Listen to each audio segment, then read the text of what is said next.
Radyo Natin Network ng Manila Broadcasting Company. Sa Pilipinas, iisa lang ang radyo. Serving the Philippines, Radyo Natin Nationwide. EXL Makabuhay Plus, Health and Wellness for God's Glory.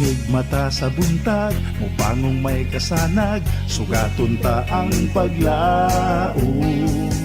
Makabuhay nga day, friends! Kumusta na nga to ang life karon? Hope abdik sa gihapon.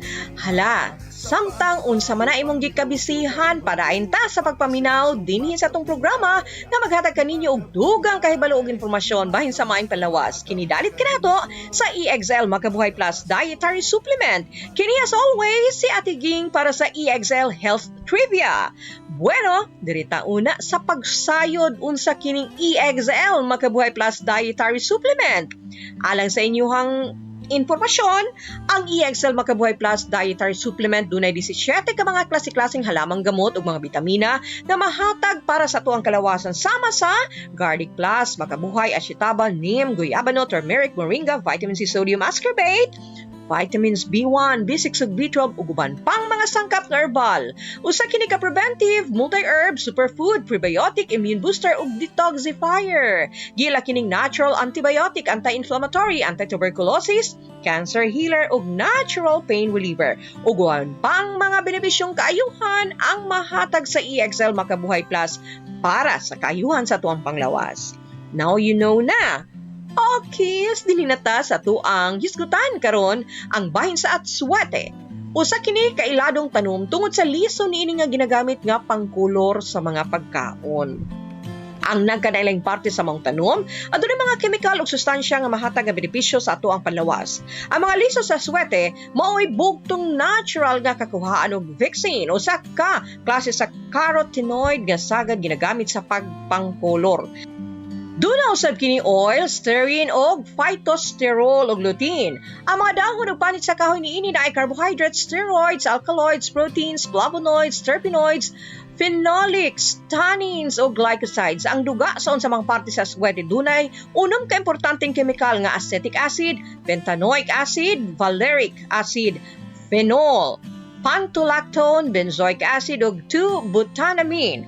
Ang pipila ka parte sa maong tanom ginagamit sa pagtambal sa mga sakit o kondisyon sa lawas. Ang dahon ginapabukalan ug ang tubig niini mo ipainom sa mga nagkasakit. Pwede sab kining lukot-lukoton unya pahiran og oil dayon ihampol sa agtang.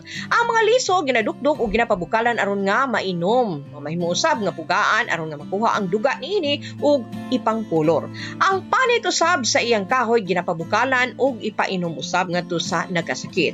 Base sa mga pagtuod, ang mga sakit o kondisyon nga pwedeng maalibyuhan sa aswete, pagpanghubag o inflamasyon, diarrhea, gonorrhea, problema sa pag-ihi, samad, sore throat, infeksyon sa bulati, sakit sa ulo, pagsuka-suka o diabetes.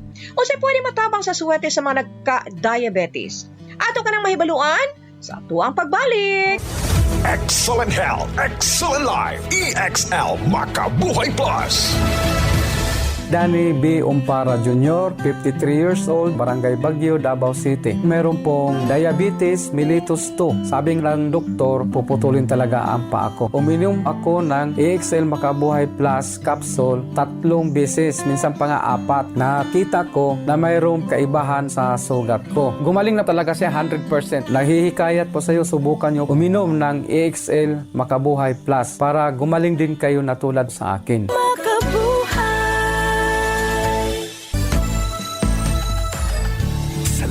Ng sigla ang makulay mong buhay, punuin mo ng siyaha kasamang makabuhay. EXL Life and Herbs Nutraceutical. Makabuhay, masigana, malusog at makulay ang ating buhay. Ito ang buhay, pagpapalang lubos sa atin ng may kapal sa ating buhay. Halina't magmakabuhay. din sa itong programa dalit ka nato sa EXL Makabuhay Plus Dietary Supplement na puno sa gugma o pagpangga ka nato nga mahatagan kita kaalam og mga impormasyong kaayuhan para sa atuang panglawas. Inubanan sa pagtuog pagsalig sa atuang labawng makagagahom. Alang sa inyong kasayuran ang EXL Makabuhay Plus Dietary Supplement gama gikan sa 17 ka mga klase-klaseng halamang gamot ug mga bitamina nga mahatag kaayuhan gyud para sa tuang kalawasan. And dirita sa tuang pagaistoryahan bahin niining diabetes. Atong sayron kini kay kini daghan ang nagka-diabetes. Bisan asa ka madungog yun nimo ni nga sakit nga halos malumural yun ang mga nibati niini. Bitaw FYI, kung gani maibanan ang kaya sa imong lawas nga proseso ang glucose o blood sugar nga nasa dugo, posibleng naa kay diabetes. Ilabi na kung ang imong lawas mawad-an og power nga mohimo og igong gidaghanon sa insulin aron mabalanse ang gidaghanon sa glucose sa dugo. Makaapekto kini sa pancreas. Din ginahimo sa lawas ang insulin. Sa agad bation nga sintomas sa mga dunay diabetes mao ang kanunay uhawon, sigig pangihi, ginagutom, dili maisplekar nga pag-ubos sa timbang sa lawas. Kapuyon, hanap ang pananaw, dugay maayo ang samad, kanunay ma-infeksyon. Remember, dunay tulukan nagunang klase sa diabetes, type 1, type 2 ug diabetes nga resulta sa pagbuntis or gestational diabetes. Ang type 1 na diabetes na ila kini nga diabetes sa mga bata. Wala na insulin ang lawas ug ang mga anaa niini magsalig na sa insulin. Adlaw-adlaw aron nga ma-maintain ang tamang gidaghanon sa glucose sa dugo. Ang type 2 na diabetes gikonsiderahan kining sakit sa mga dato. Dako kini og kalabutan sa pamaagi sa panginabuhi. Kini nga kondisyon nakaapekto sa mga taba, kulang sa ehersisyo o mga nag-edad o 45 pataas. Diabetes nga tungod sa pagbuntis. Kung buntis, sagad mo hina ang kaya sa ilang lawas nga gamiton sa tarong ang insulin. Hinoon mawala ra kini human makapanganak. Unsaon pod nga makalikay kaniini nga sakit? Well, base sa mga eksperto, ang type 1 nga diabetes dili malikayan apan dunay mga pwedeng himuon aron ang ubang sintomas niini dili mo grabe o maalibyuhan man lang. Sama sa pagpili og tamang klase sa pagkaon. Katong ubos ang caloric count ug taas sa fiber. Mas maayo mo kaon og preskong gulay o prutas nga dunay gamayng calorie. Mag-ehersisyo adlaw-adlaw sunod lamang sa 30 minutes ug ayaw pud pasubra kay kapuyo na ka. Sama sa walking, swimming ug magbisikleta, bawas og timbang ug ang duga o mantika nga makuha gikan sa liso sa swete gituuhan nga makahimo sa pag-alibyo sa sakit nga diabetes o makontrol ang level sa asukal sa lawas.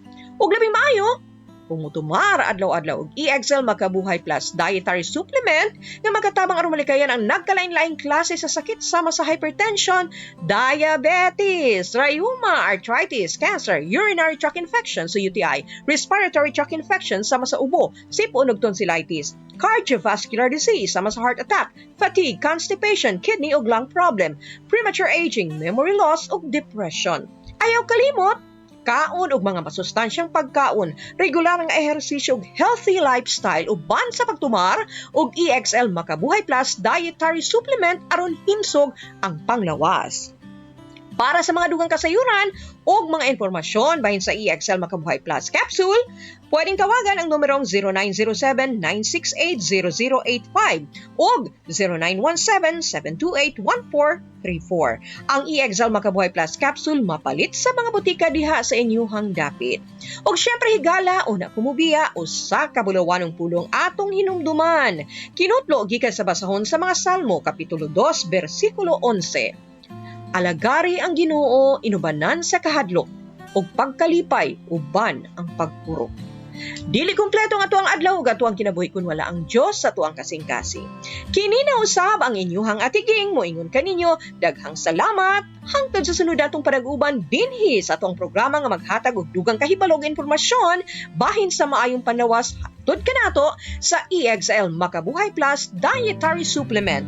Buhay at makulay ang buhay sa EXL Makabuhay.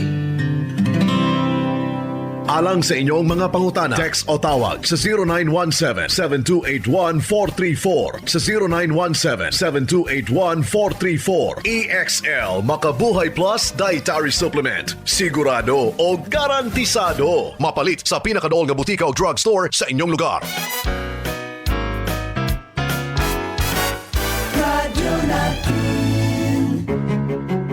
Ma'am, unsay ngalan nato, ma'am?